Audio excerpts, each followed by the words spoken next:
J'ai compris. Hop. Mhm. Parfait.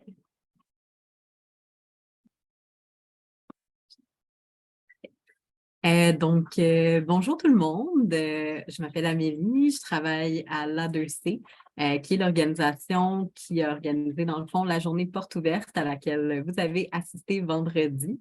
Je vous remercie d'avoir été avec nous vendredi et d'être avec nous encore aujourd'hui pour cette présentation du grenier aux nouvelles. Donc, aujourd'hui, les deux personnes qui vont vous faire la présentation, ça va être Noémie et Alexandre, que vous voyez en haut de votre écran, qui travaille dans l'équipe de recrutement du grenier. Je vais leur laisser le micro et je vous souhaite une très bonne présentation. Merci beaucoup, Amélie. Bonjour tout le monde. On se présente, en fait. Donc, on est Noémie et Alexandre, en fait, que vous voyez à l'écran. Donc, vous voyez ma petite photo qui vient d'apparaître. Moi, je suis directrice, en fait, du grenier recrutement. Donc, on est une équipe de chasse de tête, en fait. Ça fait longtemps que je suis dans le domaine des ressources humaines, trop longtemps. Je pense, je ne m'en souviens plus quand j'ai commencé exactement. Et dans le recrutement depuis une douzaine d'années environ. Donc, j'ai rejoint le grenier en mai dernier. Donc, ça va presque faire 1 an.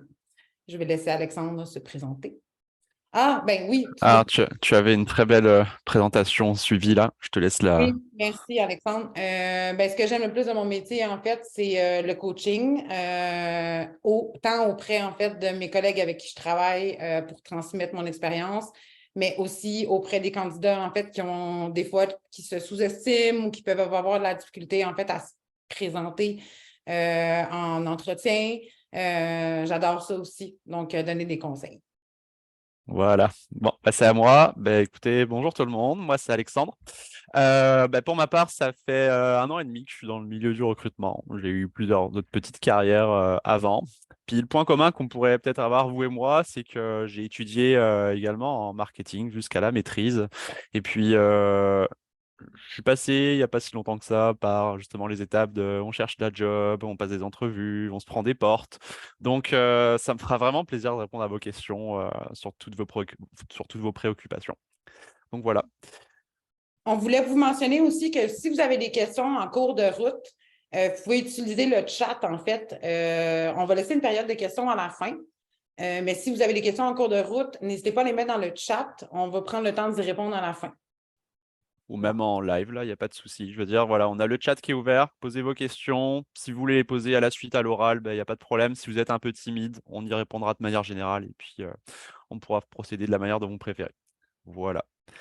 Je vais commencer par présenter ce que fait le grenier. Le grenier, on est des professionnels de la communication et du marketing depuis 92. J'étais pas né, mon Dieu. Vous non plus, je pense. Sachant que je pense qu'on a un public cible lycée, collège, début cégep, début université peut-être. C'est ça, aujourd'hui, on rayonne sur l'industrie du marketing et de la communication, de par le Grenier aux Nouvelles, bien sûr, qui existe depuis très longtemps. Le modèle de base, c'était des fax qui étaient envoyés aux agences tous les lundis matins. Je ne sais pas si certains d'entre vous ont déjà utilisé un fax, mais en tout cas, ça remonte. Mais en tout cas, plus généralement, aujourd'hui, ce sont des nouvelles vraiment diffusées via notre site web et nos réseaux sociaux. Ce sont des nouvelles qui peuvent vraiment. Oh, bonjour le bébé. Je vois un bébé en retraite. Ce sont des nouvelles qui relaient que ce soit les nouvelles nominations en agence, les campagnes réalisées par les agences pour telle ou telle marque, les étoiles montantes, etc., etc. Donc vraiment, on essaie de faire rayonner l'ensemble de l'industrie des agences à Montréal. Ensuite, nous avons le service des formations. On met en relation des formateurs, donc des pointes dans leur domaine. Ça peut être vraiment n'importe quoi. Donc, par exemple, on travaille avec une agence qui est en performance numérique. Donc, vous pouvez vous faire former en performance numérique, en médias sociaux, en rédaction, en graphisme. Vraiment, il y a vraiment une grosse panoplie de formations sur Grenier Formation. Ensuite, je pense que c'est un service qui pourra ou qui vous a peut-être déjà servi. C'est Grenier aux emplois. Donc, c'est un service d'affichage d'offres d'emploi destiné aux agences, aux PME, aux OSBL, vraiment à tous les postes de l'industrie. Il n'y a pas de restriction de type d'entreprise, vraiment tout le monde peut afficher. Donc, peu importe la vocation que vous décidez de suivre, le chemin que vous décidez de suivre, vous allez vraiment pouvoir trouver des entreprises que vous allez pouvoir cibler sur ce service-là. Et pour terminer, on a un service de recrutement, c'est-à-dire de chasse de tête. Et donc là, nous sommes vraiment mandatés par des entreprises qui cherchent des postes bien spécifiques. Donc, c'est des entreprises qui peuvent avoir plusieurs problématiques de recrutement. Soit ils n'ont pas le service de ressources humaines intégré à leur agence et donc ils n'ont pas le temps, ou alors il manque de ressources, ou alors, enfin voilà, il peut vraiment y avoir beaucoup de problématiques. Et donc, c'est à ce moment-là qu'on intervient et qu'on va venir chercher de la main-d'œuvre pour eux. Et donc, pourquoi on est ici? C'est pour vous aider à mieux cerner l'industrie, essayer de vous donner des pistes de réflexion sur quelles orientations vous allez choisir, éventuellement vous donner des recommandations sur comment vous vendre auprès de potentiels employeurs. Donc, vous verrez qu'il y a vraiment beaucoup de points à aborder dans cette présentation. Je suis sûr qu'on va en oublier. On compte sur vous pour nous remémorer des choses qu'on ne vous aurait pas dites. Et puis, bien entendu, à la fin de cette présentation, n'hésitez pas à prendre contact avec nous, que ce soit pour prendre un 10-15 minutes en visio ou un petit chat écrit sur LinkedIn ou par email. Voilà, on se fera vraiment un plaisir de vous répondre. Et voilà. Amélie, notre directrice marketing, aime beaucoup les GIFs. Donc, en fait, on a fait une petite recherche en fait, sur le marché du travail en 2023 parce que je pense que tout le monde a entendu parler un petit peu du mot récession. Tout le monde a entendu parler de ça aussi. Puis, contrairement en fait à ce que les gens pensaient, les plus grands économistes en fait mondiaux pensaient que, bon, globalement, là, on allait toucher au Canada par une grosse récession et autant, en fait, la presse qu'il y a eu des économistes, en fait, qui ont parlé dans la presse. Il y a aussi Manpower qui a fait une grosse étude. En fait, la récession n'est pas si élevée, c'est-à-dire que 88% des entreprises canadiennes comptent embaucher en 2023. Donc, c'est quand même beaucoup, c'est presque la moitié des entreprises canadiennes. Alex, tu peux aller. ouais. Il y a une petite statistique qui est sortie en début d'année qui est assez intéressante également, qui vient se coller à ce 48% d'entreprises canadiennes qui comptent embaucher. C'est qu'il y a à peu près un salarié sur deux en 2023 qui réfléchit sérieusement à changer d'emploi. Cette statistique-là, elle est énorme et c'est aussi une opportunité pour vous d'intégrer des entreprises ou des agences. Ça veut dire qu'il va y avoir du turnover, et ça, on n'y peut rien, c'est quelque chose qui existe déjà. Mais ce taux de turnover-là, il va être plus important cette année comparé à il y a 2 ans en arrière. La statistique, il y a 2 ans en arrière, c'était à peu près 20% qui réfléchissaient à changer d'emploi, donc c'est quand même un beau roulement. Mais là, on parle de 20 à 48% de changement, de perspective de changement d'emploi. Et puis, c'est vraiment pour plusieurs raisons. C'est vraiment, premièrement, on a l'incertitude économique qui est là. Vous avez vu, les hypothèques de maison explosent, le coût de la vie augmente, il y a de l'inflation. Donc, les gens vont potentiellement aller chercher un salaire plus élevé, des avantages sociaux plus intéressants, et puis aussi une qualité de vie au travail plus intéressante. Donc ça c'est des critères à prendre en compte. Et puis, voilà, la cible de ces changements d'emploi, c'est vraiment des gens qui sont en entreprise depuis 2 à 4 ans. Donc, il va y avoir un gros renouvellement potentiellement en 2023 auprès des postes. Donc, gardez bien cette stat en tête. Il va y avoir de la place pour vous. Puis, il ne faudra vraiment pas hésiter à prendre des initiatives et à foncer. Donc, je redonne la parole à Noémie. Donc, et plus précisément pour les agences, en fait, on a fait, donc Grenier aux Nouvelles a réalisé, a mandaté en fait Léger, donc la firme Léger pour faire une étude. Et en fait, ce qui est ressorti, c'est que la moitié des agences au Québec sont en pénurie de main-d'œuvre. Donc, c'est quand même beaucoup. Ça veut dire que vous avez de la place qui vous attend, en fait, 50%. Là, on parle de, je pense que c'est 51%, en fait, des agences qui sont en recherche active de nouveaux employés. Tu peux continuer. Merci beaucoup. Donc, ce que cherchent les agences, en fait, la première chose que ça va être vraiment l'autonomie. Ça va être de montrer, en fait, que vous pouvez faire des choses par vous-même, vous pouvez gérer votre horaire par vous-même aussi, vous arrivez à vous adapter, en fait, dans un environnement.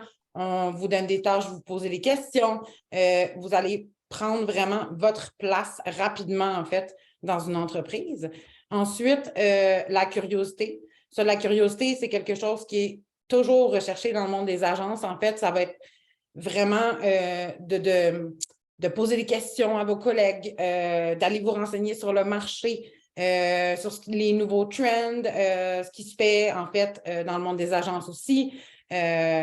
Donc, c'est vraiment de vous ouvrir, en fait, à ce que les agences font en 2023, tout ça. Bon esprit d'analyse, en fait, ça va s'appliquer à plein de types de postes, mais notamment, si je vous cite un exemple de poste, par exemple, dans la charge de projet, il va y avoir beaucoup de choses à analyser ensemble, le marché à coller ensemble. Donc, il va falloir analyser tout ça, en fait, puis être capable, en fait, d'être structuré, d'avoir un esprit structuré, d'analyser ce qui se passe un petit peu dans les autres agences, sur le monde en général. Donc, voilà. Donc, ça, c'est ce qu'on a vu, en fait, que les agences recherchent le plus.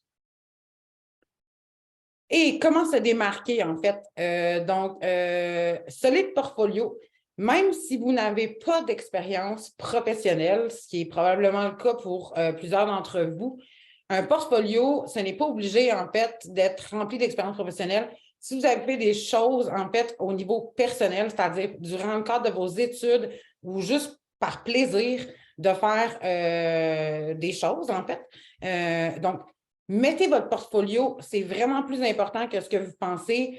Je suis sûre que vous avez une réalisation personnelle dont vous êtes fier. Mettez-le, en fait, dans votre curriculum vitae, c'est super important. Ça vaut beaucoup. Ça, les gens vont aller vérifier ce que vous avez fait, que ce soit les recruteurs ou les agences, en fait, ils vont aller voir ce que vous avez fait, même si c'est le point de vue hors professionnel, d'un contexte hors professionnel. Savoir se vendre, en fait. Faites-vous confiance un petit peu. Donc, misez sur vos forces vraiment. Ce n'est pas parce que vous n'avez pas d'expérience professionnelle que vous n'avez pas de bagage. Donc, il faut vraiment savoir se vendre, savoir vendre vos qualités, savoir vendre, en fait, ce que vous pouvez apporter en termes de relève, en fait, dans une équipe. Donc, ça, c'est vraiment important aussi. Le réseautage, donc réseauter, il y a des événements de réseautage dans les agences, il y a des 5 à 7, il y a LinkedIn qui est là aussi, suivez des agences qui vous intéressent. Il y a plein de façons, en fait, de le faire. Suivez Grenier aux nouvelles, où là, vous allez avoir aussi, c'est pas pour prêcher pour la paroisse, mais un petit peu quand même, c'est-à-dire que Grenier aux nouvelles, comme Alexandre l'a expliqué tout à l'heure, on fournit quand même beaucoup d'informations sur les nouvelles, en fait, les actualités, pardon, sur le monde des agences. Donc, ça, vous pouvez vous abonner, pardon, au magazine, en fait, pour recevoir l'infolettre aussi. Donc, ça, c'est une bonne façon. Continuez à vous former aussi. Ça, c'est super important de continuer à se former régulièrement, que ce soit par l'entremise de petites formations. Vous pouvez le faire tout seul aussi. Là. Il y a des... YouTube est rempli de formations. Si vous n'avez pas les moyens, en fait, pour vous payer des formations. Donc, il faut toujours continuer à se former, en fait, et à s'updater. Rencontrer des recruteurs, bien évidemment. Je veux dire, on est là pour ça, on aime ça. Beaucoup de recruteurs aiment ça, jaser avec des jeunes comme vous. Ça nous fait plaisir de le faire. Donc, ça aussi, plus vous allez rencontrer des recruteurs qui vont vous donner des conseils, mieux vous allez créer, en fait, une espèce de confiance aussi. Donc, mon prochain point, qui était avoir confiance en vous. C'est vraiment, je sais que ça peut être difficile là, au niveau d'un début de recherche d'emploi, puis vous allez probablement, comme disait tout à l'heure Alexandre, vous prendre des portes qui vont fermer, mais c'est pas grave, ça vous fait des pratiques en fait aussi. Vous allez savoir quoi améliorer, puis n'hésitez pas à demander quand vous passez un entretien, que vous avez une réponse négative, si ça arrive, demandez un feedback, en fait, demandez un suivi. Qu'est-ce que j'aurais pu faire de mieux? Qu'est-ce qui s'est passé? Essayez de demander ça, en fait, ça aide beaucoup, ça va vous aider beaucoup à vous améliorer. Je pense qu'on avait quelques questions qui avaient Oui. rapport avec ces slides-là. On a une question de Jordan pour commencer. Oui. Donc, bonjour Jordan. La question est sous quelle forme présenter son portfolio? La première chose que j'aurais ajouté à ce point, c'est que le portfolio n'est pas forcément pertinent dans tous les postes et orientations de carrière que vous allez viser. À mon sens, les portfolios qui vont être pertinents sont bien sûr s'il y a parmi vous des graphistes, des designers, des infographes, etc. Ensuite, tout ce qui est portfolio de stratégie. Si vous avez travaillé sur des cas problématiques en université ou en concours, etc., il est bon de mettre votre pitch et tout le travail synthétique de votre équipe concernant ces concours-là ou ces présentations. Par exemple, je me souviens que quand j'étais à l'université, voilà, on avait pitché pour Airbnb et dans ma recherche d'emploi, en fait, j'ai mis comme un PDF complet avec mon pitch Airbnb, avec l'étude de marché, les orientations stratégiques qu'on recommandait, etc., etc. Donc voilà, j'avais vraiment fait une synthèse du PowerPoint qu'on avait présenté à notre jury, justement, et puis devant le comité d'Airbnb. Et donc ça peut être un exemple de portfolio. Et puis, un autre exemple. Sous quelle forme, en fait? Sous quelle forme? Vous savez, un PDF, là, tout simplement. Ou alors, pour les plus techno d'entre vous, vous pouvez faire des portfolios en ligne. C'est Linktree, je crois, qui fonctionne pas mal pour les portfolios. Voilà. Et puis après, si vous êtes un peu plus débrouillard, là, vous pouvez vous héberger un WordPress.org gratuit. Enfin, l'hébergement est toujours payant, mais ça ne coûte pas très très cher. Et puis, si vous avez comme des compétences en web design ou autre que vous voulez mettre à profit de votre portfolio, c'est toujours bon à prendre. Et puis, un exemple de portfolio qui est toujours intéressant, c'est pour les créateurs de contenu. S'il y en a qui veulent faire de la com chez vous ou des médias sociaux, voilà, un portfolio Linktree ou PDF à joindre à votre candidature sur vos plus belles réalisations. Bon, faut toujours commenter aussi votre réflexion stratégique sur un portfolio. C'est pas juste de dire regardez mes belles créations, mes beaux dessins. C'est pas que ça. C'est vraiment dire pourquoi j'ai choisi ces hexadécimales de couleurs, pourquoi je suis parti sur cette trame de réflexion. Voilà. C'est vraiment ça le portfolio. Par contre, si vous êtes, si vous êtes stratège numérique, enfin, si vous êtes dans la publicité numérique et autres, c'est un peu plus compliqué de mettre un portfolio, par exemple. Ou si vous êtes chargé de projet, c'est également plus compliqué de mettre un portfolio. Donc, ne vous dites pas à coup sûr, OK, je postule sur un poste, il me faut un portfolio. C'est pas toujours vrai. Ensuite, la prochaine question, c'était pour rencontrer non, pardon. Avez-vous des formations, plateformes pertinentes que vous recommandez? Udemy est une plateforme, en fait, qui est assez connue. Comme je l'ai dit tout à l'heure, on trouve beaucoup de choses sur YouTube, donc il ne faut vraiment pas hésiter aussi. Après, nous, au Grenier Formation, on offre aussi des formations. Ensuite, au niveau des plateformes, Alex, est-ce qu'il y en a d'autres qui te viennent en tête? Pas tellement. Ce que je remarque, c'est que le marché de la formation aussi, ça passe par des petits indépendants qui sont vraiment spécialisés dans leur domaine. Si vous traînez un peu sur LinkedIn, vous allez voir qu'il y a des formateurs spécialisés en copywriting, des formateurs spécialisés en marketing numérique. Et souvent, ils offrent une formation, c'est comme une demi-journée avec eux, avec un petit groupe. Et puis là, vous allez pouvoir vous former vraiment à des sujets en particulier qui vous intéressent. Mais voilà, vous avez les plateformes et les indépendants qui donnent de la formation, sachant que les indépendants, vous les retrouvez notamment sur Grenier Formation. C'est comme un point de rencontre où voilà, nous, on apporte les formés et on met en relation avec le formateur. Donc, c'est toujours un point très intéressant. Ensuite, l'autre question, pour rencontrer des recruteurs, comment se démarquer? Pardon, quelle est la meilleure façon de le faire? Donc, Alex, je vais te laisser répondre. Ouais, pour rencontrer des recruteurs, c'est vraiment pas difficile.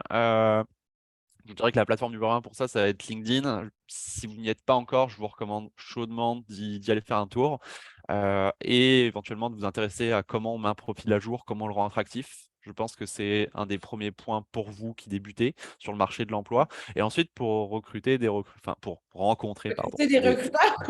pour rencontrer des recruteurs, allez juste leur parler et être transparent avec eux. Bonjour, voilà, je suis bientôt finissant ou finissante. Ça peut être des recruteurs en interne dans des entreprises, hein. On ne parle pas forcément de gens comme Noémie et moi qui sommes en agence de recrutement. Les recruteurs en interne, vous pouvez les voir. Bonjour, je m'intéresse à votre entreprise. Je suis bientôt finissant ou finissante. Est-ce que ça serait possible de prendre un 10-15 minutes pour faire connaissance, etc. Et vous allez voir que vous pourrez avoir de très bons taux de retour.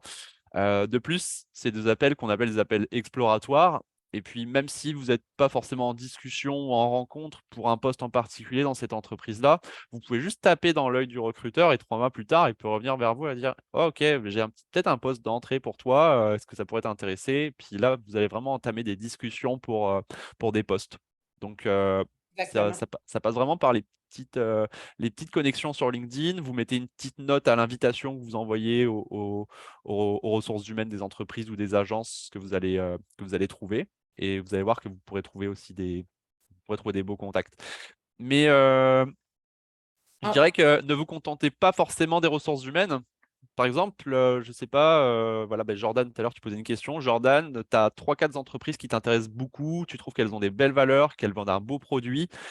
Dire, OK, je vais peut-être essayer de discuter avec eux, mais j'aimerais bien aussi connaître l'ambiance dans cette entreprise-là. Tu vas pas forcément passer par la DRH qui va prêcher sa paroisse, tu vas passer par les employés.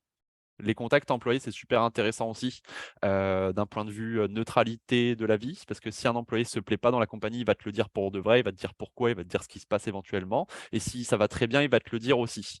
Et en plus de ça, tu seras conforté sur le fait que, OK, cette compagnie-là, je la laisse dans ma liste et je postulerai une fois que je serai prêt à rentrer sur le marché du travail. Il y a beaucoup de techniques, en voici quelques-unes. bref, pour parler des recruteurs, créez-vous un compte LinkedIn. On est tous là-dessus. Donc, ça, c'est la meilleure façon, en fait. On va continuer un petit peu plus rapidement, Alexandre, pour Ouais. essayer de couvrir tout le sujet. Bonjour, petite question. Est-ce que selon vous, avoir une maîtrise est important pour avoir un bon poste? Non. Ma réponse, c'est non. Assez évidemment. Écoute, je ne suis pas de celles qui croient qu'avoir de longues études universitaires, en fait, permet d'avoir un bon poste. Dans certains domaines, probablement. Plus spécifiques, je pense, mais je pense que d'avoir un bac est suffisant dans beaucoup, beaucoup, beaucoup, beaucoup de postes, et même moins en termes de scolarité. Donc, je ne pense pas qu'avoir une maîtrise est important pour avoir un bon poste. Pas du tout. C'est pas ce qu'on regarde, nous, les recruteurs, sur un CV directement. Vraiment pas. Donc, au contraire, ça va être vraiment plus les expériences professionnelles et parascolaires un petit peu, mais pas tout ce qui est scolarité. En fait, il y a un moment donné où un doctorat, ça ne sert à rien là, non plus. Là. Donc, non, cette question-là, non. Est-ce qu'il y a est-ce qu'il y a des opportunités? Malheureusement, non.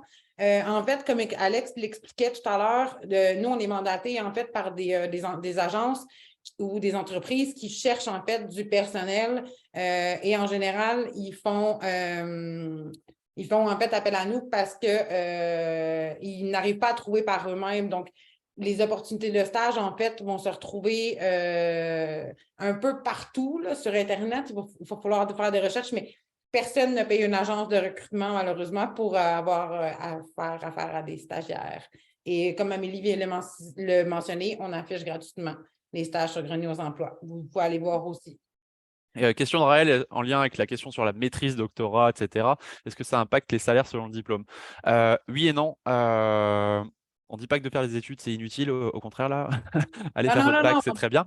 Euh, Mon point de vue là-dessus, c'est que la différence entre le bac et la maîtrise, oui, il peut y avoir des différences d'échelle salariale dans certaines entreprises, pas toutes. Et surtout à la maîtrise, ça peut être très intéressant d'aller la faire si vous souhaitez vous spécialiser dans un domaine en particulier. Je sais que par exemple, ça doit être à l'UQAM, ils ont sorti, c'est une maîtrise sur les médias par exemple, qui n'existait pas avant. Alors qu'avant, tu allais tout simplement faire ta maîtrise générale, marketing et communication, alors qu'aujourd'hui, sur les maîtrises, on a justement des champs de spécialisation qui sont plus intéressants. Donc, évidemment, si vous voulez vous spécialiser à l'école dans une filiale du marketing en particulier, oui, la maîtrise, c'est intéressant. Est-ce que ça va vous donner plus de salaire en début de carrière? Pas forcément. Certaines entreprises vont le prendre en compte, d'autres non. Il n'y a pas grand-chose à dire de plus sur ce sujet-là. Donc, ça dépend vraiment de vous. C'est ça, exactement. Puis la tendance aussi, c'est qu'il y en a qui font des maîtrises à temps partiel en travaillant en même temps.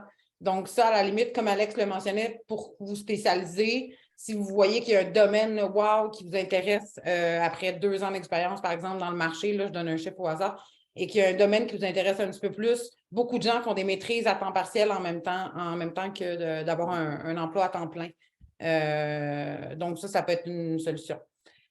On va Voilà. poursuivre à la Ouais. prochaine. Allez, on y va, on enchaîne, c'est parti. Vas-y. La slide s'intitule Quel type de poste en début de carrière?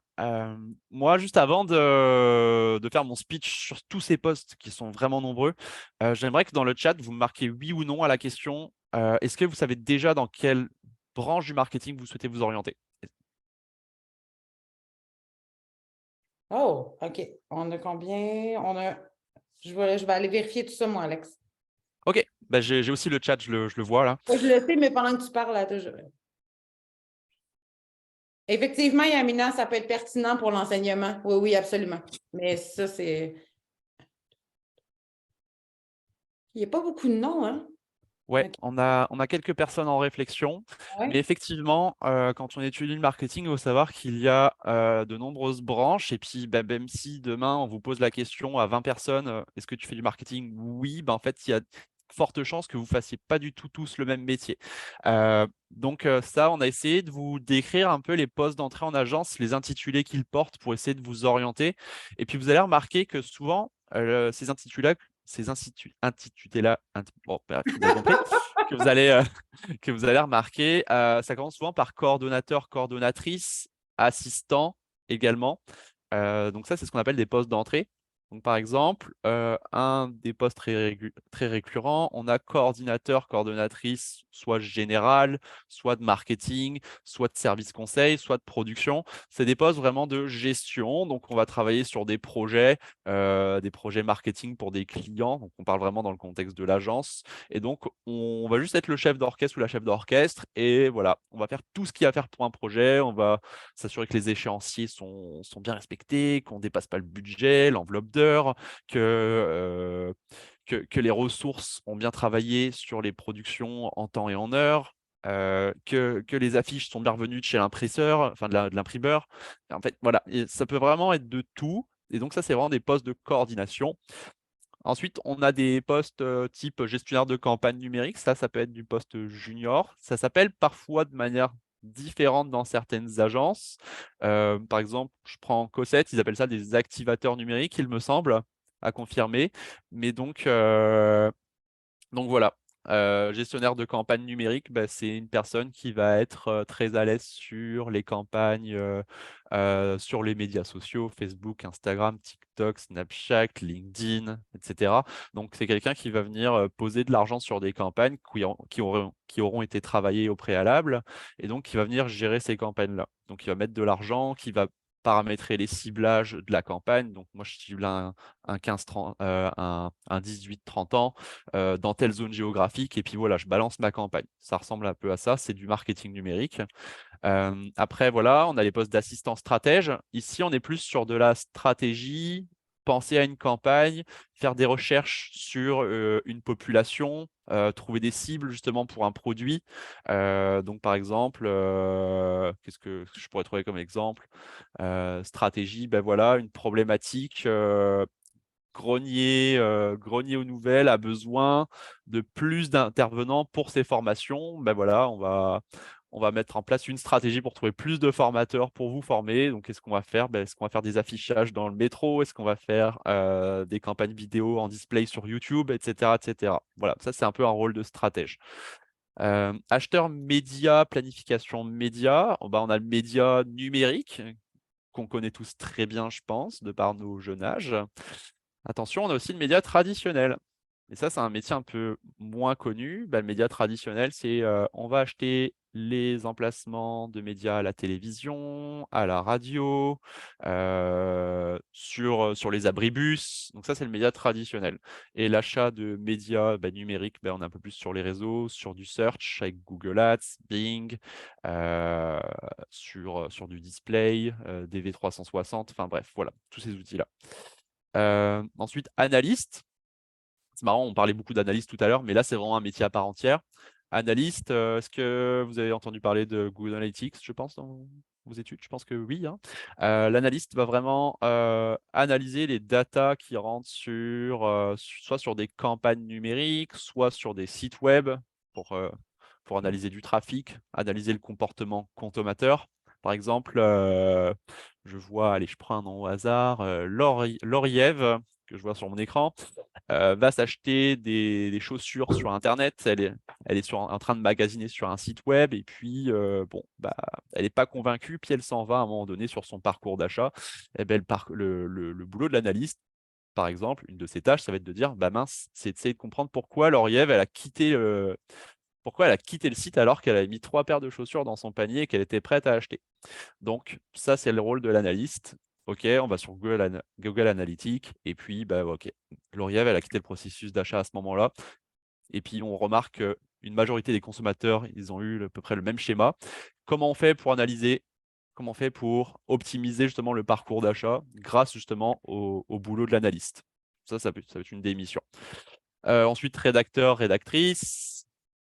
Bah, écoutez, rédacteur web, copywriter, concepteur rédacteur pour de la publicité. C'est à peu près tous ces métiers-là. Gestionnaire de communauté / créateur de contenu, je pourrais même ajouter. Donc voilà, on gère les réseaux sociaux et puis on peut éventuellement créer du contenu pour ceux-ci. Designer graphique, infographiste, graphiste tout court. Donc il y a aussi du UX et du UI design. Donc ça peut être de la conception graphique pour de la publicité, ça peut être créer du design pour du site web. Voilà, ça peut être vraiment beaucoup de choses. Ça peut être aussi du print. Et puis je voyais aussi dans les commentaires, moi je veux faire de la com, conceptrice, rédactrice, moi communication interne ou événementielle. Bah, par exemple pour l'événementiel, bah, coordination, chargée de projet événementiel. Ça peut être une piste pour toi, Yamina. Est-ce que j'en vois d'autres? Je vois un commentaire de Noémie, et puis là je vois Amélie Lacerte qui veut faire conceptrice, rédactrice, et donc effectivement c'est un poste d'agence, effectivement.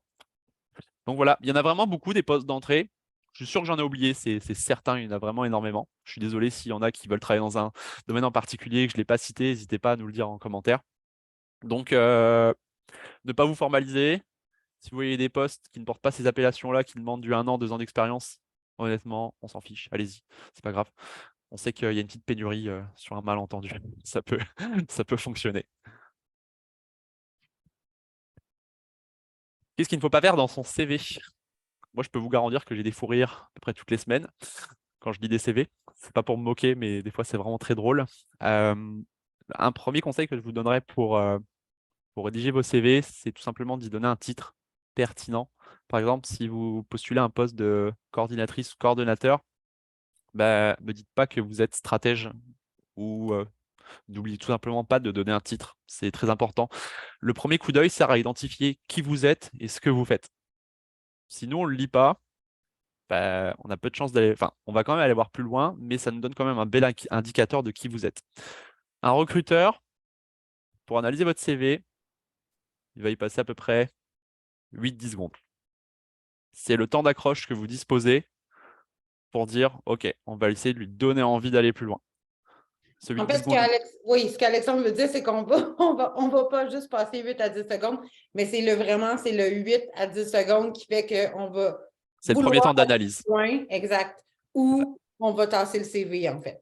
C'est ça. Donc, c'est assez rapide dans notre cerveau. Le 10 secondes du recruteur pour analyser votre CV va servir à lire votre titre de CV, les entreprises dans lesquelles vous avez travaillé et les postes que vous avez occupés. C'est largement suffisant.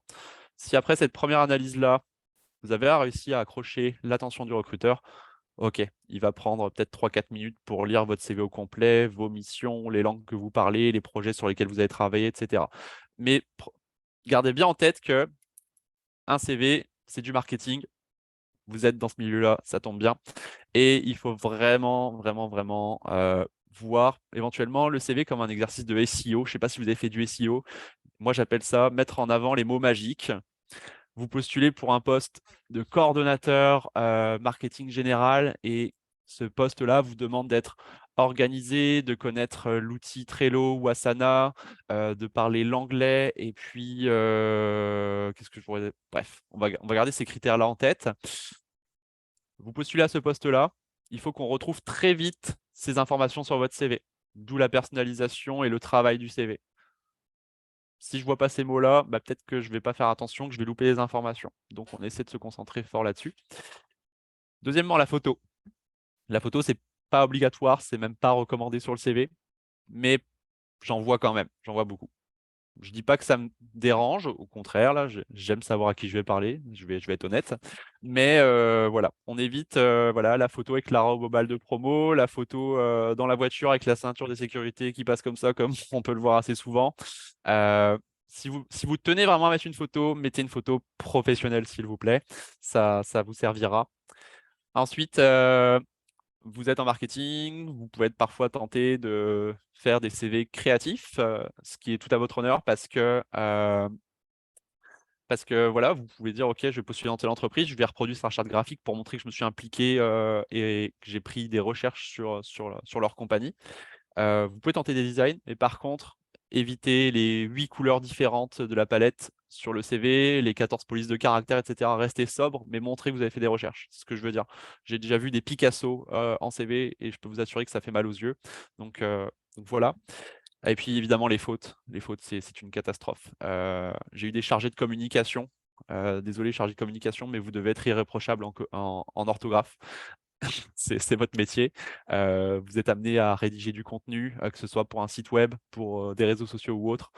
Et puis, même si vous exercez un autre métier, c'est pas agréable de voir trois fautes par paragraphe. Donc, faites-vous relire par des proches, des amis, des, des Anecdote. professeurs. Voilà. Bref. On a une question.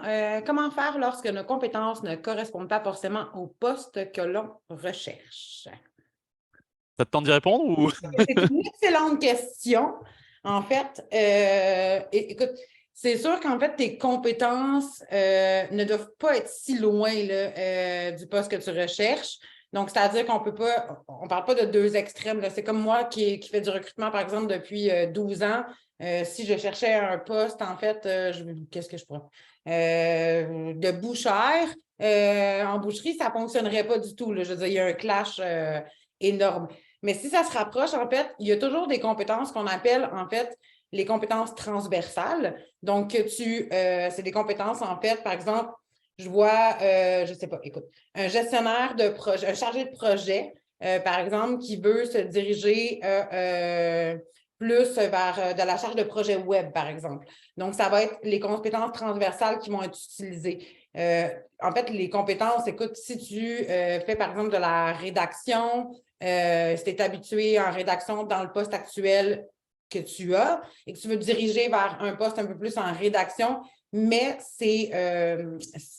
mets ça à l'avant, en fait. C'est-à-dire que, c'est parce que là, je l'ai dans ma tête, mais quand tu structures ton CV, mets toujours en premier, en fait, mettez toujours en premier les points les plus importants par rapport au poste au niveau de l'expertise. C'est-à-dire que, par exemple, je prends l'exemple, le mien, recrutement, donc je suis recruteur, ce que j'ai fait de la chasse de tête, ce que j'ai fait de la gestion de personnel, ce que j'ai fait du coaching. Si je vais aller vers un poste de coach de vie, par exemple, je dirais ça comme ça, je vais mettre le coaching plus à l'avant, en fait. Je vais mettre ce que j'ai fait en coaching plus à l'avant que le recrutement. Donc, ce n'est pas de mentir sur son CV, c'est juste d'attirer l'œil, en fait, plus rapidement du recruteur ou de la personne qui lit votre CV, en fait. Donc, c'est vraiment de savoir vous vendre à ce moment-là en utilisant...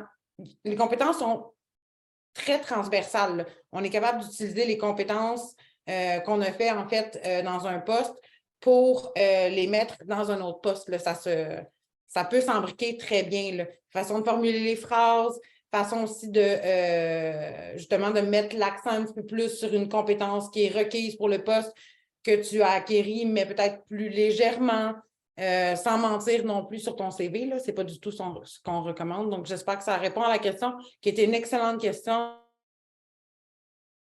Bon, Donc, je ne sais pas si Alex, tu avais des trucs à rajouter ou... Ouais, bah, je vais juste prendre mon exemple. J'ai pas fait d'études en ressources humaines. Voilà. J'ai pas fait d'études en particulier dans le secteur dans lequel j'exerce aujourd'hui. Moi, je viens d'un parcours en marketing, justement, la maîtrise en marketing. J'ai du bagage en vente aussi. Et donc, les compétences transversales qu'on peut noter justement entre la vente, les compétences sociales et le recrutement, c'est que bah, je vais être bon, entre guillemets, pour aller chercher justement de l'information, chercher des candidats, et puis avoir une belle relation avec mes clients. Donc ça, c'est quelque chose que j'ai su transposer dans un autre métier. Par exemple, c'est ça, Noémie, qui est directrice du recrutement, sans dire qu'elle va devenir bouchère demain au IGA. Si demain, on lui dit, tu vas être directrice de la stratégie, bah, peut-être que ça va pas marcher non plus en marketing. Mais par contre, voilà, si aujourd'hui, elle est recruteuse et que demain, on lui dit, tu vas être directrice des ressources humaines, mais peut-être qu'elle sera compétente. On ne sait pas, mais Peut-être. peut-être qu'elle sera compétente. On a une autre question. Est-ce pertinent de mettre des cours pertinents qu'on a fait sur le podcast? Oui, absolument. Oui, ben oui, oui, oui. Ça, là, c'est ce que j'aime le plus sur un CV, en fait, quand tu n'as pas d'expérience. Donc, mets tout ce que tu as fait en cours, donc que ce soit en formation courte, formation longue. Si tu as fait un cours, par exemple, je ne sais pas, tu as été faire je prends mon exemple aussi, j'ai fait un cours de leadership au féminin à l'UDM. Je l'ai mis là, il faut vraiment le mettre là. Mettez tous les petits cours que vous allez chercher ou les petites formations, en fait, ou si vous avez, je ne sais pas, Alex, est-ce que tu as des exemples de petites formations qu'on peut Ouais, faire? des formations. Ça peut être des formations, ça peut être aussi d'autres choses. Je pense au prix de la relève de la 2C qui a lieu tous les ans. C'est peut-être trop tard pour s'inscrire cette année, mais c'est ça, quand on n'a pas d'expérience à mettre sur son CV, il faut trouver d'autres choses, là, c'est Oui. certain. Donc, on parlait du portfolio tout à l'heure. On peut parler aussi de concours dans le cadre scolaire, donc le prix de la relève tous les ans où les étudiants doivent pitcher sur des annonceurs qui sont réels. Donc, ça, c'est des expériences que tu peux mettre en avant sur ton CV. Également, faire partie des écoles, agences au sein des universités. Ça peut être bien de s'investir dans ce genre de projet-là ou dans les associations étudiantes. Et puis, par exemple, pour les graphistes, il y a aussi la Portfolio Night qui existe, qui est propulsée par Tank aussi, qui peut être très sympa. Donc, il y a toujours des petits événements auxquels vous pouvez participer comme ça, qui peuvent vous donner de l'expérience, justement. Donc, voilà. Comment ne pas tomber dans le show-off car en mettre trop peut être risqué ou sinon? Non, je pense pas, honnêtement. En fait, ça montre juste que tu es curieux puis que tu fais plein de choses. Quand tu n'as pas d'expérience, ce qui se passe, en fait, c'est quand tu n'as pas d'expérience professionnelle et qu'on voit, en fait, par exemple, je ne sais pas, une section projet personnel ou une section formation. Donc, plus tu en as, moi, là, plus la personne, en fait, il y a un bon commentaire, Alex. Plus la personne, en fait, va voir que, OK, même si tu n'as pas d'expérience professionnelle, que tu es sorti de l'école il y a, je ne sais pas, 3 mois, puis que tu ne t'es pas encore trouvé d'emploi tout de suite, tu as continué à faire des choses, tu as continué à te former. Tu n'es pas resté chez toi là, à faire du Netflix, en fait, pendant 2 mois. Là. Donc, tu as continué à faire des choses. Donc, non, je ne vois pas ça. À moins qu'écoute, ça fasse 3 pages, là, mais c'est assez rare que tu aies le temps de faire autant de choses dans ta vie. Mais sinon, non, non, c'est pas, je le vois pas du tout de façon show-off, puis je pense pas qu'Alex non plus va Non, penser. très, très rarement. C'est pas une réflexion que je me suis fait souvent. Ça m'est arrivé, mais très, très rarement. Il faut vraiment le chercher. Oui, Ouais, exactement. effectivement. Je voudrais juste enchaîner sur cette slide-là. Je sais qu'on a évoqué des points par rapport au CV, notamment. Un des points que j'aimerais juste ajouter, c'est les KPI sur votre CV. Donc, bien sûr, on va décrire les tâches que vous avez effectuées avec des verbes d'action, mais si vous êtes capable de démontrer des accomplissements via des indicateurs de performance, ça peut être aussi très sympa. Si vous êtes dans le cadre des médias sociaux, par exemple, dire bah, OK, j'ai parti cette page-là, elle est passée de 100 à 27 000 abonnés. Bah, mon Dieu, c'est génial. Mettez-le, même si c'est un projet personnel ou que ce soit un projet en stage, en entreprise. Tout ce qui est KPI, n'hésitez pas à les mettre. Par exemple, un KPI que je vois souvent, c'est ben, voilà, j'ai géré 30 000 $ de budget mensuel sur du Google Ads. Ça, c'est un très beau KPI aussi. J'ai lancé une campagne pour générer du trafic sur un événement. L'événement a compté 2800 participants. Ben, c'est génial. Donc voilà, n'hésitez pas à mettre des petits KPI sur les projets pour lesquels vous avez travaillé. Conseil en entrevue. Je pense qu'on va y aller de conseils chacun notre tour, Noémie, parce qu'il y en a Oui, beaucoup. bien, poser les N'hésitez bonnes pas. questions. Oui, poser les bonnes questions. En fait, les bonnes questions, c'est quand vous êtes en entrevue, vous savez que vous allez, par exemple, en entrevue, bon, on va prendre l'exemple de Grenier aux Nouvelles. Donc, vous allez en entrevue pour un poste chez Grenier aux Nouvelles. allez vous renseigner sur l'entreprise avant tout le temps. Et poser les bonnes questions. Donc, c'est-à-dire poser des questions, en fait, sur quels sont les enjeux, en fait, par exemple, du poste. Qu'est-ce que, en La fait, raison d'être, hein, la raison d'être du poste, j'aime bien la poser celle-ci. oui, ça peut être ça aussi. Ça peut être quelles sont les valeurs de l'entreprise. Ça peut être quel est le candidat idéal, en fait, pour l'entreprise aussi. Vous pouvez demander là, ça à la personne qui vous passe en entrevue, en fait, qu'est-ce que vous cherchez? Quel est le candidat idéal pour vous, en fait? Donc, ça peut être des questions. Il faut vraiment s'intéresser, en fait, à l'entreprise pour laquelle vous avez postulé, avoir fait vos petites recherches avant, essayer d'avoir zioté un petit peu partout ce qui se dit. Rester soi-même, faites-en pas trop. Juste mettez-en pas trop, en fait, non plus en entretien. Il faut vraiment être vous-même. Parler comme vous parlez normalement, en étant poli, en étant courtois. Il n'y a pas de raison, là. Je sais que des fois, ça peut être stressant, mais essayez vraiment d'être vous-même. Le monde du recrutement a un peu changé, là. Et donc, on est quand même assez relax. Les recruteurs en entretien, même au niveau des ressources humaines, en fait. Donc, essayez vraiment de vous détendre et de rester vous-même. Donc, je te laisse faire la deuxième partie.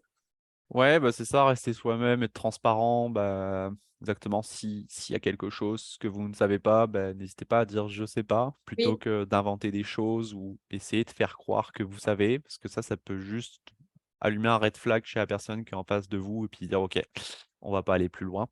Euh, une question que j'aime beaucoup poser, c'est de demander, faut toujours avoir des questions pour le ou la recruteuse que vous allez rencontrer, parce que c'est pas un échange à sens unique, c'est un échange entre deux personnes. Il faut que vous montrez que vous avez bien préparé votre entretien, et puis ça permet aussi d'être proactif sur la discussion et de pas se laisser dominer non plus par la personne qui est en face. Moi, je le vois aussi comme un rapport de force entre un recruteur et puis un recruté. Malgré le fait que nous, en agence, ça se passe pas du tout comme ça, mais peut-être qu'en entreprise, là, justement, essayer de montrer qu'on a bien préparé son sujet, ça permet de montrer à la personne en face qu'on a une personne motivée. Sachant que pour moi, la motivation dans un process, elle représente à peu près 50% de l'importance du process. Il y a 50% de la motivation et 50% de compétences. C'est pour ça que des fois, on arrive à recruter des gens en compétences transversales parce qu'ils sont hyper motivés et puis ils ont quelques compétences sur le tas et sur le sujet. Donc ça, c'est très important. Et puis, bien sûr, montrer sa motivation, c'est quoi? C'est être curieux, c'est relancer son interlocuteur après l'entrevue. Par exemple, vous avez vraiment eu un bel échange et puis au bout d'une semaine, vous n'avez pas de nouvelles. Vous dites, bah mince, qu'est-ce qui se passe? Bon, c'est peut-être foutu, il m'a oublié. Bah ouais, mais soyez proactif. Et puis, écrivez à la personne avec qui vous avez parlé. Et dites, bah, salut, c'est moi, c'est Zoé. Et puis, je veux juste te réitérer que j'ai vraiment beaucoup aimé notre échange, que je me verrais bien travailler avec vous. Votre équipe a l'air vraiment le fun. Donc ça peut être un type de relance.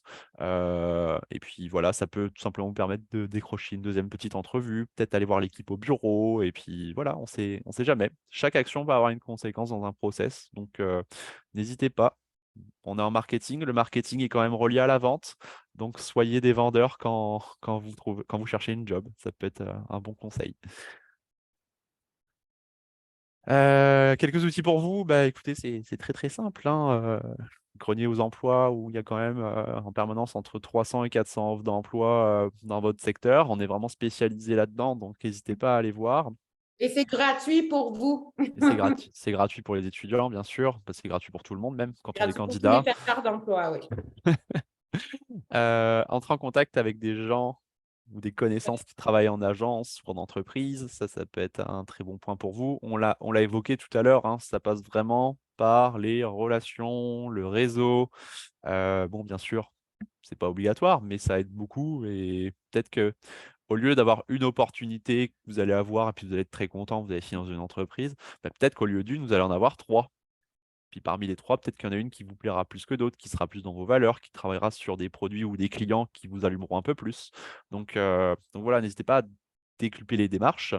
Et Vous pouvez puis, aller Pardon, Alexandre. Il faut aller suivre, en fait, sur LinkedIn. On en parlait tout à l'heure aussi. LinkedIn, c'est un outil très important.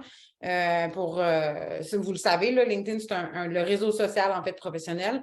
Donc, ce que vous pouvez faire, c'est aller suivre des agences qui vous intéressent aussi. Quand vous les suivez, vous voyez l'actualité qui se passe aussi au sein des agences.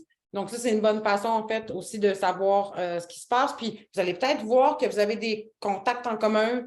Donc, quelqu'un qui travaille à cette agence-là, en fait, avec qui vous avez été à l'école ou que vous avez rencontré dans le passé. Donc, c'est de cette façon-là, en fait, que vous pouvez connecter. Et on parlait de Glassdoor. Glassdoor, en fait, est un outil qui est quand même bien quand vous êtes à la recherche d'un poste, en fait. Nous, on s'en sert, tout le monde s'en sert en général, Glassdoor, pour aller voir les notes, en fait, qui ont été attribuées aux agences ou aux entreprises, peu importe. Donc, en fait, c'est les salariés qui vont aller mettre noter, en fait, l'entreprise pour laquelle ils travaillent ou pour laquelle ils ont travaillé.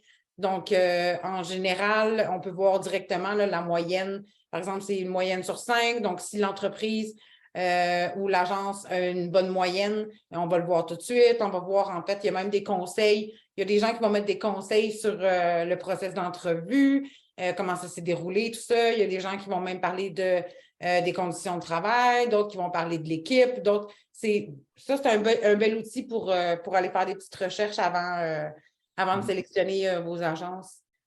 Est-ce que le réseautage fonctionne aussi bien quand on vient de l'étranger? Ah, bien sûr que oui, Oui. c'est même encore plus nécessaire parce que vous arrivez de l'étranger, vous connaissez personne. Le réseautage va être super important. Et puis, tu sais, je ne parle pas que du réseautage professionnel dans le cadre où on est nouvel arrivant, qu'on est étranger, c'est le réseautage tout court parce que des amis que tu vas pouvoir te faire dans un bar ou dans une activité random l'été dans un parc ou autre, ça peut t'ouvrir des portes partout. Je ne parle pas d'un réseautage sur LinkedIn. Là, la nécessité que tu as quand tu arrives et que tu viens de l'étranger, c'est de t'ouvrir à absolument tout le monde. Si tu fais pas ça, ça va être très compliqué. Déjà, premièrement, tu as besoin de t'intégrer dans un pays que tu ne connais pas. Et de deux, c'est que tu n'as pas forcément été 10 ans à l'école. Tu n'as pas eu cette chance de développer un réseau de 10 années en arrière, justement, avec des camarades ou autres. Donc, effectivement, là, tu dois redoubler d'efforts et ne pas négliger le réseau. Niveau salaire. Ah, bah ça y est, elle est arrivée la question de l'argent. Je l'attendais vraiment. Niveau salaire, un poste d'entrée en agence, on peut s'attendre à quoi? Très bonne question. Euh, Il faut discerner salaire versus rémunération, qui sont deux choses différentes. Le salaire, c'est l'argent net que vous allez avoir dans votre poche tous les 15 jours, versus la rémunération, qui est le package global que vous allez percevoir, argent plus congé, plus assurance, etc. Au niveau salaire, on va mettre les pieds dans le plat. Euh, je perçois des salaires d'entrée à 45 000 en règle générale. Dans les agences, c'est une moyenne. Ça peut être moins, ça peut être plus. Il faut poser la question. Il faut poser également ses attentes salariales. C'est une question qu'on va vous poser en entrevue. C'est Gauthier, c'est quoi tes attentes salariales? Moi, mes attentes salariales, je ne sais pas trop. Je sais pas trop. Enfin, voilà. Il faut éviter ce genre de réponse. C'est moi, mes attentes salariales, c'est entre 45 et 50 ou 45 et 55. Vous posez une fourchette. L'intérêt de la fourchette va vous aider à négocier votre salaire et votre rémunération. Si vous êtes fixe sur un salaire et que vous voulez que ça, en fait, je pense que la démarche peut être de dire ma fourchette, c'est ça, tout dépendamment de ce que vous offrez comme rémunération. Donc, c'est-à-dire le package de congés que vous offrez, les assurances, est-ce qu'il y a des avantages reliés à l'entreprise? Et là, vous montrez que vous êtes une personne qui n'est pas fermée sur l'argent en fonction de la rémunération globale. Et ça peut éventuellement vous aider à négocier 1 ou 2 semaines de congés en plus, on ne sait pas. Donc voilà, le 45 000 d'entrée qui peut être plus élevé, moins élevé selon les entreprises, le budget, etc. etc. Essayez seulement pour un poste d'entrée de ne pas vous fermer seulement au salaire, en fait, regardez les conditions globales aussi, là. Télétravail, est-ce qu'il y a une belle flexibilité des horaires, les congés, est-ce qu'il y a des, je ne sais pas, par exemple, accès à la télémédecine, est-ce qu'il y a accès à, est-ce que c'est un bureau pet-friendly, est-ce que c'est des choses qui vous intéressent, vous, ça? Essayez de voir un petit peu l'ensemble plutôt que de voir uniquement le salaire. Qu'est-ce que vous pensez des agences de pub start-up? Évidemment, on les déteste. Non, mais on n'a pas vraiment d'opinion là-dessus. Non, mais C'est moi, ce que je pense, en général, des startups, ce que je peux te dire, c'est qu'en startup, en fait, c'est un beau risque.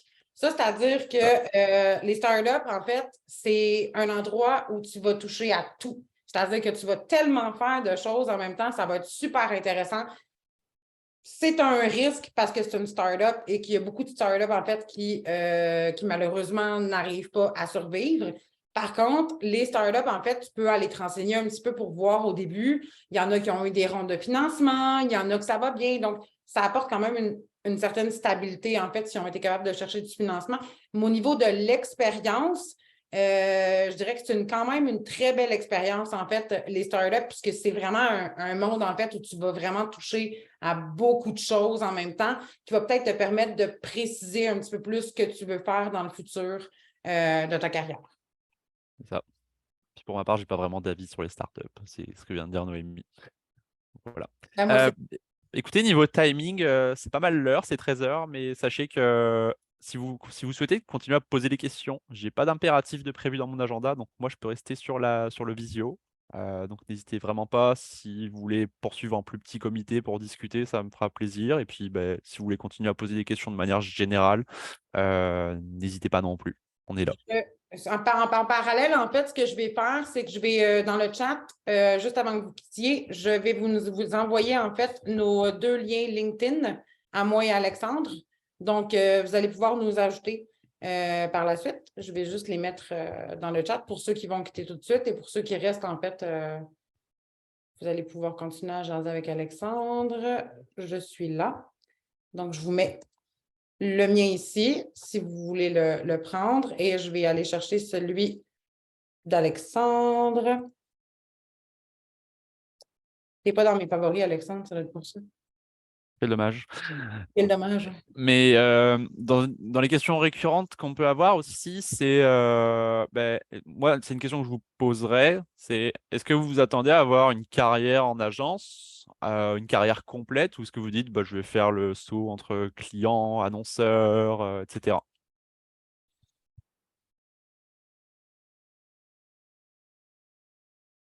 S'il y en a qui veulent même des mutes, hein, ça sera avec plaisir de parler avec des vrais humains. Merci, Alexia. Merci Alexia, bonne journée. Aucune idée pour Gauthier? Ok, très bien. Mais moi, je ne sais pas, je peux peut-être y aller, là. Je verrai, Vas-y. en fait, ça dépend, tu sais, des conditions, de si j'aime ça. Puis, euh, moi, ce qui m'intéresse, c'est la rédaction, entre autres. Je sais que c'est comme un métier qui peut se faire aussi à la pige. J'en fais déjà un peu à la pige. Donc, ça va dépendre si j'aime ça en agence ou non. Puis, juste les conditions en général. Je sais qu'il y en a beaucoup, tu sais, que d'ailleurs, ce serait peut-être une question, mais il y en a beaucoup qui disent que c'est pas une super bonne idée de rester longtemps au même endroit, question promotion de salaire. Donc, je ne sais pas, vous, ce que vous en pensez, mais j'ai beaucoup entendu ça, comme quoi Ouais. rester longtemps au même endroit, tu sais, mettons, tu as 4 ans d'expérience quelque part, tu ne vas pas avoir le même salaire que quelqu'un qui va changer puis qui va dire, ben, j'ai 4 ans d'expérience à tel endroit. Effectivement, il y a plusieurs écoles à ce sujet-là. Il Mhm. y a ceux qui vont dire je vais changer tous les un an et demi pour prendre des gaps Mhm. salariales. Je vais venir me faire chercher par des recruteurs et puis bah, effectivement, je vais pas bouger pour obtenir le même salaire. Donc il y en a, ils vont avoir la bougeotte pour aller chercher plus de rémunération. Ça, c'est un point. Il y en a par contre qui sont quand même fidèles. Je dirais que les endroits où je remarque de la fidélité, c'est les endroits où il y a des possibilités d'avancement. Oui. Euh, c'est vraiment ce que je remarque, parce que si tu es dans une entreprise et que tu as des possibilités d'avancement et que tu as un plan de développement de carrière qui est établi dans la compagnie où tu es, bah, ça reste quand même très intéressant d'y rester, sachant que quand on te propose un beau petit plan de développement de carrière avec des évolutions régulières, c'est qu'en amont, tu as fait tes preuves et que tu as montré que tu étais quelqu'un de solide dans ton métier. Donc il y a aussi ça à prendre en compte aussi. Soyez bon, soyez curieux, investis à l'affût des nouvelles choses qui se font. Mais c'est ça, il y a des gens qui restent, il y a des gens qui bougent.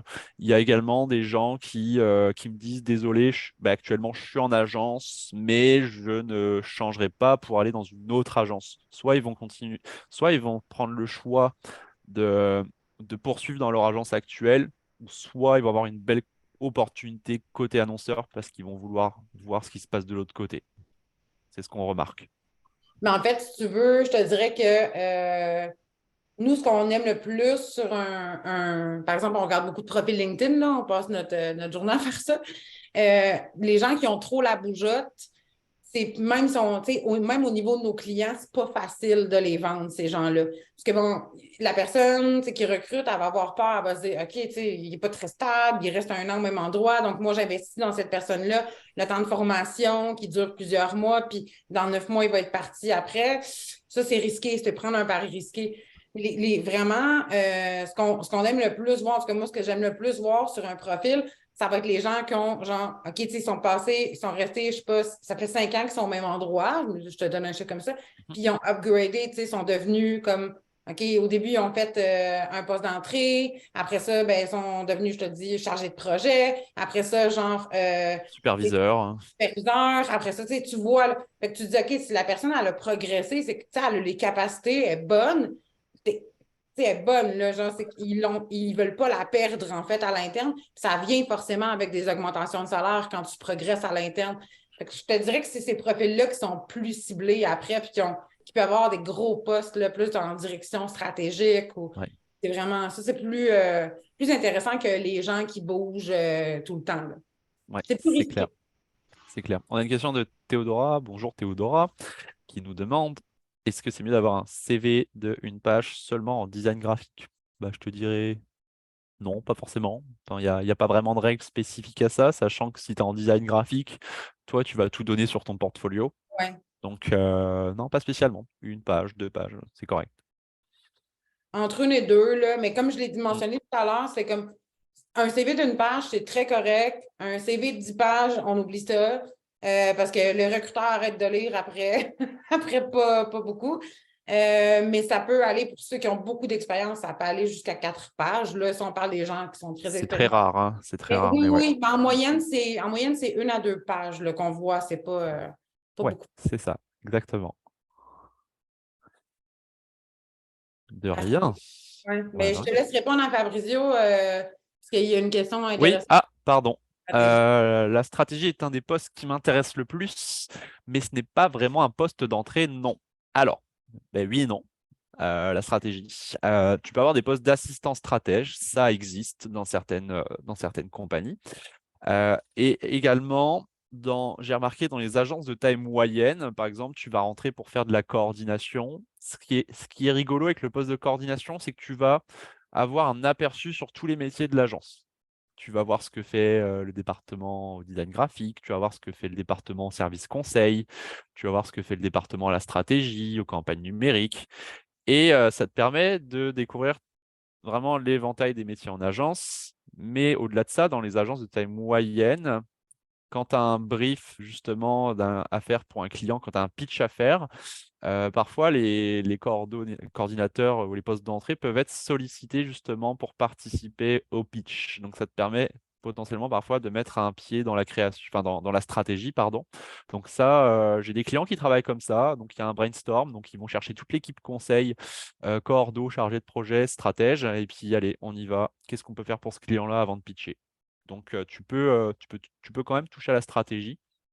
Et par ailleurs, l'année dernière, j'ai parlé avec une étudiante qui sortait de son baccalauréat à l'UQAM et qui me dit bah, Alexandre, je veux être stratège, c'est ce pourquoi je veux faire du marketing. Et elle m'a dit ok, stratège, je lui ai présenté un client et à ce client-là, elle lui a pitché tous ses projets d'université, de concours, etc. Et elle a été embauchée en stratégie parce que la cliente a vu du potentiel et elle a vu surtout quelqu'un d'investi dans ce milieu-là. Donc, ça peut être un poste d'entrée, comme ça ne peut ne pas l'être si tu n'arrives pas à vendre tes compétences en stratégie. On avait une question de Gauthier. Gauthier, oui, pour pouvoir Pourquoi? devenir DA. Attends. Ah, et là, ça a été modifié. Un peu comme ça. Ah, ok. Ah non, c'en est une autre. Ok, c'est sur la direction artistique. Le poste Oui. d'entrée, c'est celui de designer graphique. En quoi consiste-t-il réellement? Est-ce que c'est simplement de l'application pure? Alors, moi, je suis un peu moins expérimenté sur les postes de DA, mais effectivement, ce que je remarque, c'est souvent des personnes qui viennent du design graphique, que ce soit design graphique numérique aussi. Mais oui, effectivement, ça prend quelques années. Il y en a. pour devenir DA, ils se disent, OK, bah, je vais même réfléchir à aller jusqu'à la maîtrise pour avoir l'aspect stratégique et réflexion derrière qui va avec. Être designer graphique, c'est pas juste être bon en créa, c'est être bon aussi en stratégie. Donc c'est pareil, il y a des DA qui sont très jeunes parce qu'ils arrivent à bien se vendre et à montrer qu'ils ont la réflexion qui colle derrière. Moi, je trouve que c'est un peu particulier les métiers de la création parce que expérience ne rime pas toujours avec talent, selon moi. Dis-moi si tu es d'accord, hein, Gauthier, qui est un Oui, peu en plus fait, dans ce parce que milieu-là. la créativité, c'est la créativité et l'expérience, en fait, pour moi, c'est quelque chose qui s'éloigne un peu. Mm, Donc, c'est le côté créatif, en fait, vraiment au c'est niveau ça. design. Le design graphique aussi, au niveau de tout ce qui est tout ce qui est métier, en fait, visuel, là, comme ça, ou moi j'appelle ça un peu plus visuel, en création, c'est la capacité de se mettre à la place d'un utilisateur lambda, en fait, comme moi, par exemple, qui n'a pas aucune compétence, aucune vision, en fait. La capacité de se mettre à la place. En fait, j'ai vu des excellents designers graphiques, en fait, junior, là, qui sortaient de l'école, où ils ont fait des concepts là, magnifiques où tout de suite, les couleurs étaient super bien pensées, ça allait chercher les couleurs terre parce que elle avait pris une marque de souliers, en tout cas, puis ça allait rechercher des couleurs. Il y avait des trucs là, super bien pensés pour l'œil d'un utilisateur qui marchait et elle avait 4 mois d'expérience et j'ai vu des designers, en fait, graphiques de plusieurs années d'expérience qui n'ont pas du tout ce côté-là où ils font les choses un peu plus pour eux. Donc, on dirait que je ne sais pas, c'est un métier qui est... Donc, je ne pense pas que l'expérience rime Non, non, c'est avec la ça. qualité pour Mais ça. Oui, vas-y. Camille, pas Camille, pardon. Juste pour conclure, pour Fanilo et Gauthier, parler à des DA directement, Oui, à des DA en agence. Ils vont vous répondre sans aucun doute, au moins un, là, j'espère. Euh, et demandez-leur justement leur parcours, comment ils sont arrivés là, quelles pensées stratégiques ils ont mis en place pour devenir DA. Je pense que ça vous sera très utile en termes de conseils. Puis après, on a Emma. Emma qui nous demande si je suis quelqu'un qui est de nature un peu plus timide. Est-ce que j'arriverai quand même à avancer et à trouver ma place en agence ou devrais-je m'orienter dans un plus petit bureau? Design graphique, post-créatif.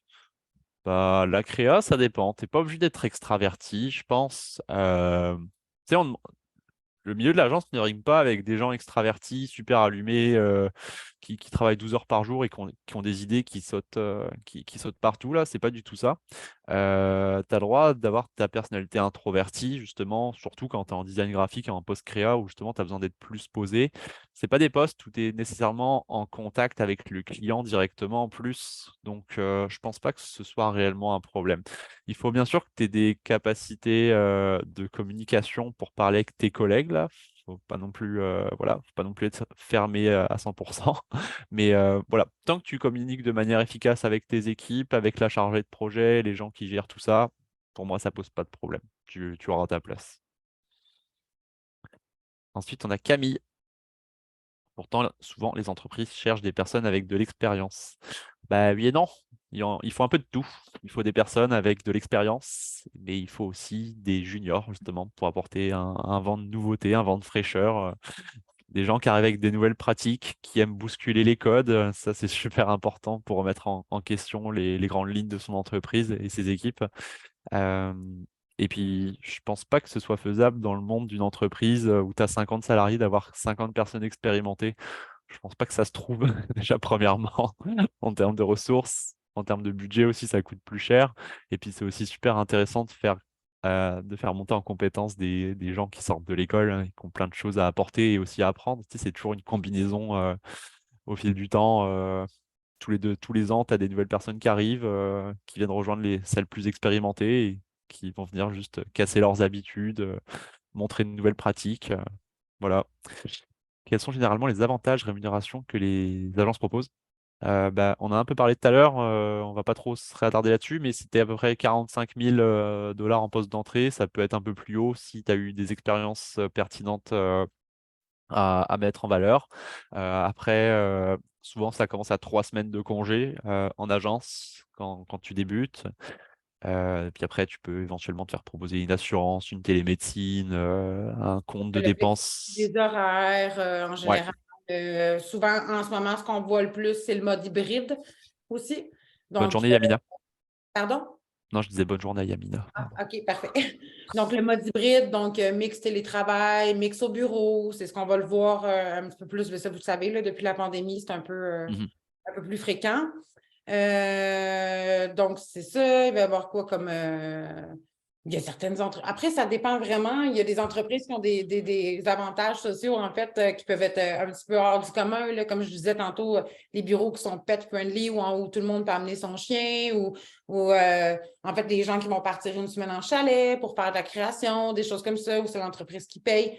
Il y a vraiment différents avantages, en fait. Je pense que c'est d'y aller avec aussi, comme je l'ai dit tout à l'heure, globalement, c'est avec le global plutôt que la rémunération, juste on prend le salaire, en fait. C'est d'y aller avec ce que vous pensez au niveau même. Parce que je trouve que les avantages sociaux correspondent aussi aux valeurs d'une agence ou d'une compagnie. Donc, si c'est misé sur le bien-être, la santé mentale, des choses comme ça, qu'ils ont comme un programme bien-être, ça peut, si ça vous touche personnellement, que ça va être vos valeurs à vous, déjà ça, c'est d'essayer d'aller rejoindre ce qui sont vos valeurs. Je vois la réponse complétée de Laurief sur Ouais. effectivement, j'ai jamais eu un poste qui disait aucune expérience requise. C'est vraiment c'est vraiment un bon point. Effectivement, mais tentez votre chance, même si c'est écrit 1 an, 2 ans d'expérience, mais en fait, vous pouvez les faire valoir autrement. Vous pouvez les faire valoir autrement avec un stage, du freelance ou autre. Tu sais, Laurief, tu disais que tu faisais du C'est freelance ça, tantôt. Laurief, tu en parlais tantôt, tu fais de la pige, ça compte, là, la pige aussi, là.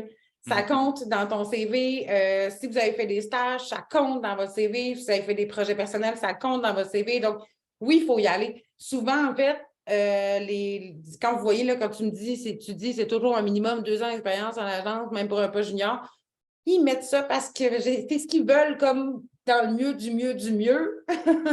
Mais c'est pas ça qu'ils ont tout le temps. Il n'y a pas. En fait, non, ils mettent ça en fait comme le goal ultime, mais ils vont s'intéresser aussi à des profils qui sont plus juniors. Là. Perso, je suis dans un entre-deux. J'ai trop d'expérience pour un poste junior, mais pas assez pour un poste Qu'est-ce que de tu fais? Qu'est-ce que tu fais dans la vie, Camille?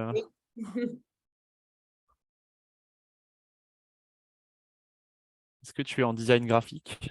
designer. Ok. Est-ce que tu viens de France, Camille?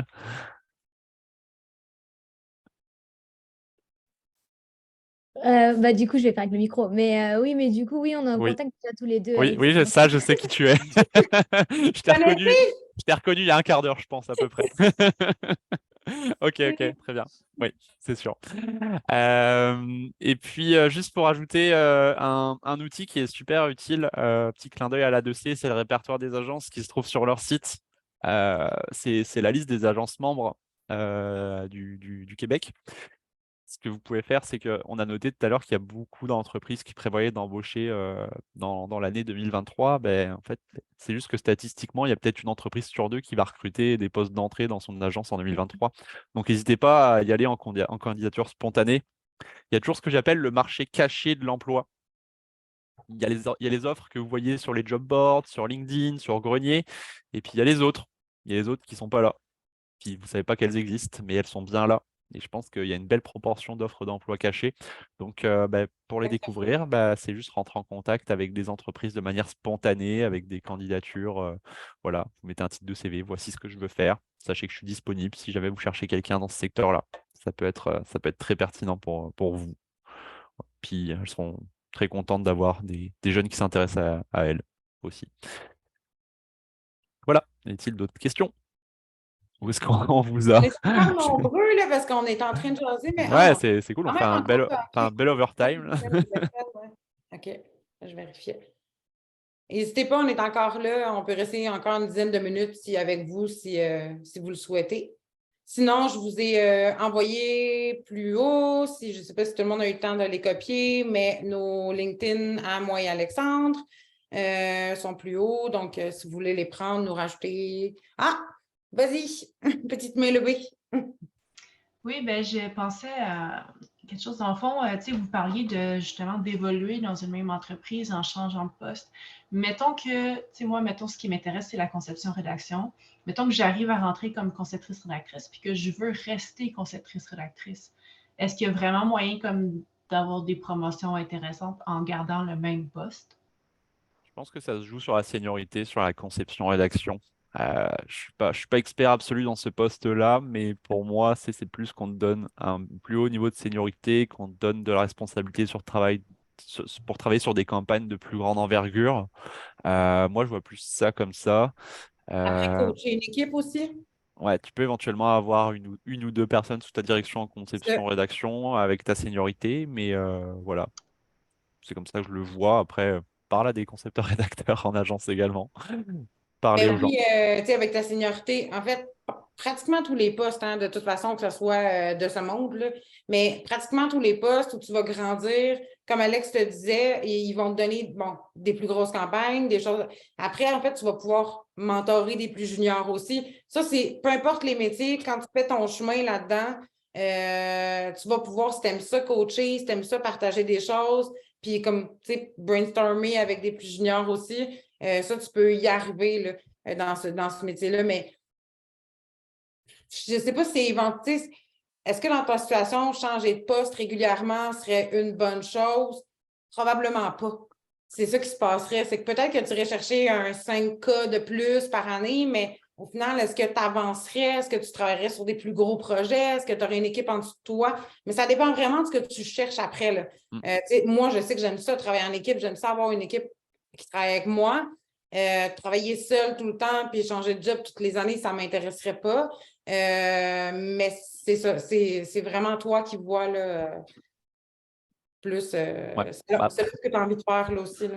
Sachant que la conception-rédaction, là, aux dernières nouvelles, c'est quand même un métier qui bouge pas mal. Il y a de la demande. C'est pour les gens très talentueux. Donc, Ouais. si tu as envie de rester au même endroit, tu resteras au même endroit. Puis si tu as envie de bouger, tu auras l'opportunité de bouger. Ouais, je pense que quand tu vas avoir trouvé chaussures à ton pied aussi, puis que tu Mm. vas être bien dans un endroit, avoir des bons collègues, tu sais, les collègues, ça fait beaucoup dans dans une entreprise aussi. Quand tu as des bons collègues, quand tout va bien, quand genre, tu peux proposer des idées, quand tu te sens écouté, c'est là que ce qui va faire que tu n'auras peut-être pas envie de partir. Parce qu'à un moment donné, on se rend compte aussi que le salaire, ça devient moins. C'est important, là, on en a tous besoin, mais c'est plus vraiment la première chose que tu regardes tout le temps. Là. Oui, parfait, merci beaucoup. Ça fait plaisir. Mais je pense que tu étais. Il restait Camille, toi. Oui. Oui, OK. C'est bon. Gauthier encore était là aussi. Mais on vous remercie à tous. S'il y en a, écrivez-nous. On est là sur LinkedIn si vous avez d'autres questions. Si vous voyez qu'on est en relation avec quelqu'un puis que ça vous intéresse de lui parler, dites-le nous. Là. On peut vous mettre en relation avec une personne en particulier. Ah, Alexandre vient de donner son courriel. Mhm. Donc, je vais donner le mien aussi. Si jamais. Mais LinkedIn, on est pas mal connecté 24 heures sur 20. Ben non, peut-être pas tant que ça. Mais on est pas mal connecté toute la journée sur LinkedIn. Donc, vous Ouais. allez pouvoir nous retrouver là aussi si vous voulez. Merci à vous tous. Merci tout le beaucoup. monde. Bonne journée. Merci tout le Plaisir de monde. vous recroiser. À bientôt. Bye. Merci, bonne journée, au revoir. Salut Gauthier. Merci. Bye, Gauthier.